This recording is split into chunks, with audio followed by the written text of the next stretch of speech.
Hello friends, ഇന്ന് നമ്മൾ explore ചെയ്യാൻ പോകുന്ന ഒരു സ്ഥലം എന്ന് പറയുന്നത് അടിപൊളി കിഡിലൻ സ്പോട്ടാണ്. അതായത് ഫുഡിന്റെ ആണ്. നമ്മൾ കണ്ണൂരുകാരാന്ന് പറഞ്ഞിട്ട് ഇതുവരെ നമുക്ക് അവിടെ പോകാൻ പറ്റിയിട്ടില്ല. പക്ഷെ ഇന്ന് എന്തായാലും നമ്മളവിടെ പോയി. ഇന്ന് തുറക്കോ ഇല്ലേ എന്നൊന്നും അറിയില്ല. ഇന്ന് തുറന്നിട്ടില്ലെങ്കിൽ നമ്മൾ ഇന്നത് വീട്ടിൽ നിന്ന് ഉണ്ടാക്കി കാണിക്കുന്നതായിരിക്കും.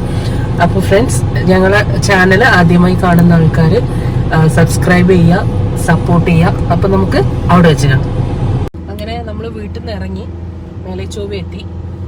അപ്പം നമ്മൾ ആ സ്പോട്ട് എന്ന് പറയുന്നത് കണ്ണാപുരമാണ്. പഴയ മണികണ്ഠൻ തിയേറ്റർ ഉണ്ട് അവിടെ അതിൻ്റെ അടുത്താണ് ഈ സ്പോട്ട് എന്ന് പറയുന്നത്. ഭയങ്കര ഫേമസ് ആണ്, പക്ഷെ ഇതുവരെ പോകാൻ പറ്റിയിട്ടില്ല. പിന്നെ എന്തായാലും പോകണം എന്നുള്ള ഇതിൽ ഇറങ്ങിയതാണ് നമ്മൾ. ഞാനും ഹസ്ബൻഡും മോനും ആണുള്ളത്. മോൻ്റെ പേര് ധ്രുപത് എന്നാണ്. ഹസ്ബൻഡിനെ പരിചയപ്പെടുത്തും. പേര് നവീൻ. ഹായ്, എൻ്റെ പേര് നവീൻ. എനിക്കിവിടെ കണ്ണൂർ മാർക്കറ്റിൽ ബിസിനസ്സാണ് സ്വന്തമായിട്ട്. നമ്മൾ കുറേ ഒരു ചാനൽ തുടങ്ങണമെന്ന് വിചാരിക്കുന്നത്, പക്ഷെ അതിന് സമയമായിട്ടില്ല. ഇന്നായിരിക്കും സമയമായിട്ടുണ്ടാവുക. അങ്ങനെ നമ്മളിപ്പോൾ പുതിയൊരു ടൗണിലെത്തിയിരിക്കുന്നു. സാധാരണ ഇപ്പോൾ തിരക്കുണ്ടാകുന്ന ഒരു ചെറിയൊരു ടൗണാണ് പുതിയൊരു. പക്ഷെ ഇന്ന് വലിയൊരു തിരക്ക് കാണുന്നില്ല. ഇന്ന് സൺഡേ ആണ്, വലിയൊരു തിരക്ക് കാണുന്നില്ല. ഡ്രൈവർ നിമിഷമാണ്.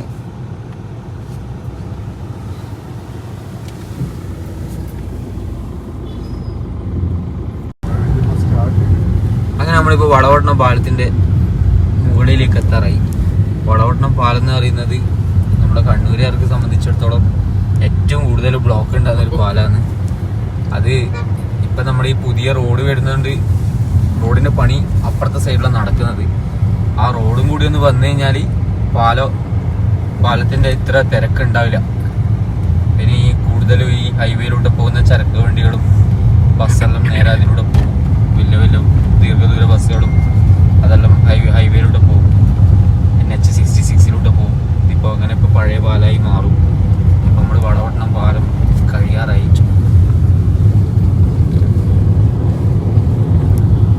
നേരെ നമ്മളിപ്പോൾ ഈ കണ്ണപുരത്തേക്ക്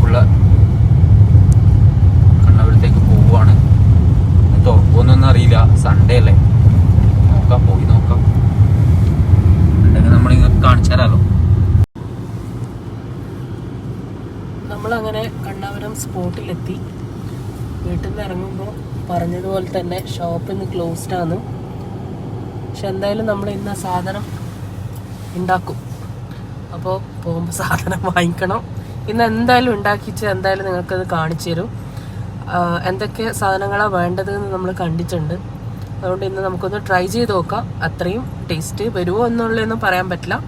അപ്പോൾ നമുക്കിനി നേരെ ഇവിടെ നിന്ന് തിരിച്ച് നേരെ മാർക്കറ്റിലേക്ക് പോയി സാധനം വാങ്ങിച്ച് നേരെ വീട്ടിലേക്ക് പോകുന്ന ഉണ്ടാക്കുന്നു. അപ്പോൾ അവിൽ സ്ഥിരി ഉണ്ടാക്കാൻ വേണ്ടിയിട്ട് നമുക്ക് വേണ്ടുന്ന സാധനങ്ങൾ കുറച്ച് അവിൽ, കുറച്ച് ഓമപ്പൊടി, പാല്, റോബസ്റ്റ് പഴം, പിന്നെ പഞ്ചസാര. ഇത്രയും സാധനങ്ങളാണ് അവിലിസ്ഥിരിക്ക് വേണ്ടത്. അപ്പോൾ എങ്ങനെയാണ് ഉണ്ടാക്കുന്നത് നമുക്ക് നോക്കാം. ആദ്യം നമ്മളെ ഇഷ്ടത്തിനനുസരിച്ചിട്ട് നമുക്ക് എടുക്കാം. അവിൽ കൂടുതൽ ഇഷ്ടമുള്ള ആൾക്കാരാണെങ്കിൽ അവിൽ കൂടുതലായിട്ട് എടുക്കാം. അവിലിട്ടതിന് ശേഷം അതിൻ്റെ മുകളിൽ ഓമപ്പൊടി, അതുപോലെ തന്നെ വെതറും.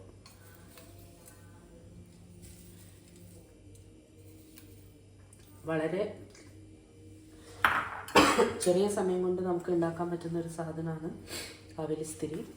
നല്ല ടേസ്റ്റുമാണ്, ഹെൽത്തിയുമാണ്. അതിൻ്റെ മുകളിൽ കുറച്ച് പഞ്ചസാര. പിന്നെ നമ്മൾ എടുക്കുന്നത് ഒരു റോബസ്റ്റ് പഴമാണ്.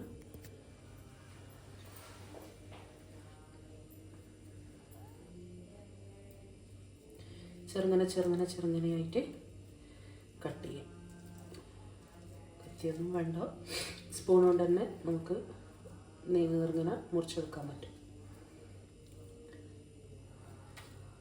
അങ്ങനെ പഴം മുറിച്ചിട്ട് ഇനി ഇതിലേക്ക് നമ്മൾ ചൂട് പാലാണ് ഒഴിക്കുന്നത്. അധികം ചൂടല്ല, ലൈറ്റ് ചൂടായിട്ട്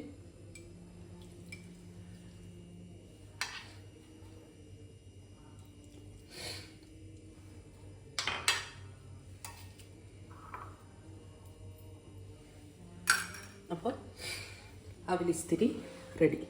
ഇതാണ് അവിലിസ്തിരി എന്ന് പറയുന്ന സാധനം. ഇത്രയേ ഉള്ളൂ. അവിലും ഓമപ്പൊടിയും റോബസ്റ്റ് പഴവും ഉണ്ടെങ്കിൽ നമുക്ക് വീട്ടിൽ തന്നെ ചെയ്യാം. നല്ല ടേസ്റ്റാണ്. എല്ലാവരും ഒന്ന് ട്രൈ ചെയ്ത് നോക്കണം. Thank you.